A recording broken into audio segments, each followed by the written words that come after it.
தினத்தை முன்னிட்டு பருத்தி எதிர்காலத்தை உருவாக்க புதிய தர அளவீட்டு கருவி காட்டன் யுஎஸ் அறிமுகப்படுத்தியுள்ளது.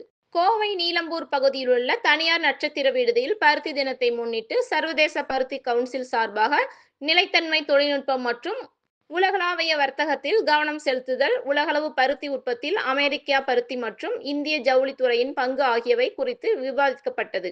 மேலும் இதில் தொழில்துறையின் வளர்ச்சி மற்றும் எதிர்கால வெற்றியை ஊக்குவிக்கும் புதிய கண்டுபிடிப்புகள் ஆகியவை குறித்து முக்கிய விவாதங்கள் இடம்பெற்றன.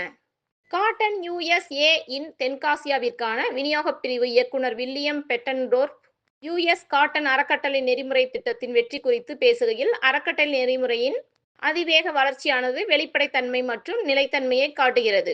விநியோக சங்கிலிகளை வலுப்படுத்துவது மட்டுமல்லாமல் இந்தியா ஜவுளி ஆலைகளுக்கும் சார்ந்த நிறுவனங்களுக்கும் புதிய வாய்ப்புகளை வழங்கும் என்றார்.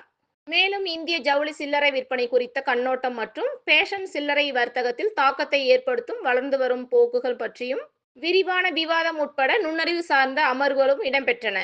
சில்லறை விற்பனை எவ்வாறு உருவாகிறது மற்றும் இந்தியாவில் ரேஷன் சில்லறை விற்பனையின் எதிர்காலத்தை வடிவமைக்கும் முக்கிய காரணிகள் குறித்தும் தொழில் வல்லுநர்கள் தங்கள் கருத்துக்களை பகிர்ந்து கொண்டனர்.